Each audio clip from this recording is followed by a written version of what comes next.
জাতীয় সংসদ নির্বাচনের আলাপ যতই ঘনিয়ে আসছে ততই বাড়ছে নির্বাচন কমিশনের তৎপরতা। সে আলোচনায় নতুন করে জায়গা করে নিলেন ঢাকায় নিযুক্ত যুক্তরাষ্ট্রের ভারপ্রাপ্ত রাষ্ট্রদূত টেসি and Jacobson.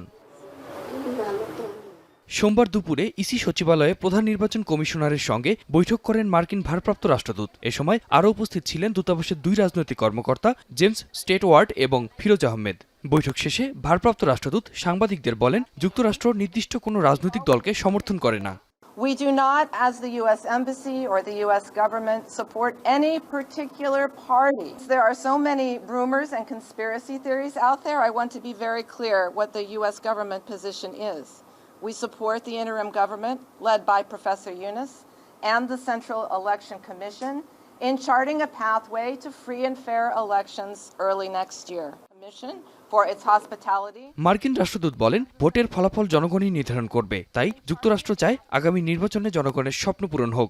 And we do not support any particular outcome.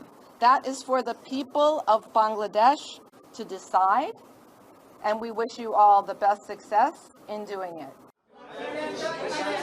পরে সাংবাদিকদের সাথে কথা বলেন প্রধান নির্বাচন কমিশনার। তার বক্তব্য, নির্বাচন অনুষ্ঠান নিয়ে কোনো ধরনের অপবাদ নিতে রাজি নয় ইসি, তাই পূর্ণ প্রস্তুতি নিয়ে রাখছে নির্বাচন কমিশন।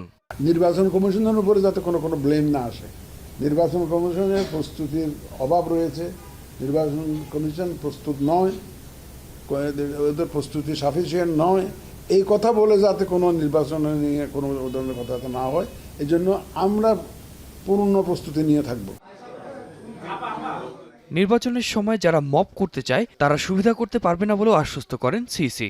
একসাথে এত লোক একত্রে আর পাওয়া যাবে না, ঢাকা শহরে খালি হয়ে যায়, শুধু ভোটাররা যারা ভোট দিয়ে তারা। এখানে আমাদের অভিজ্ঞতায় বলে যে ওই সব লোক যেখানে থাকবে এমন না, যারা মব সৃষ্টি করতে চায় তারা মব সৃষ্টি যারা করতে চাইবে তারা সুবিধা করতে পারবে না ইলেকশনের সময়। সিসি আরও বলেন, নির্বাচন কমিশনের কাজে সরকারের পক্ষ থেকে কোনো ধরনের হস্তক্ষেপ করা হচ্ছে না, স্বাধীনভাবেই ইসি কাজ করছে বলে জানান তিনি। আতিক মেজবাহ লগ্ন, এখন, ঢাকা।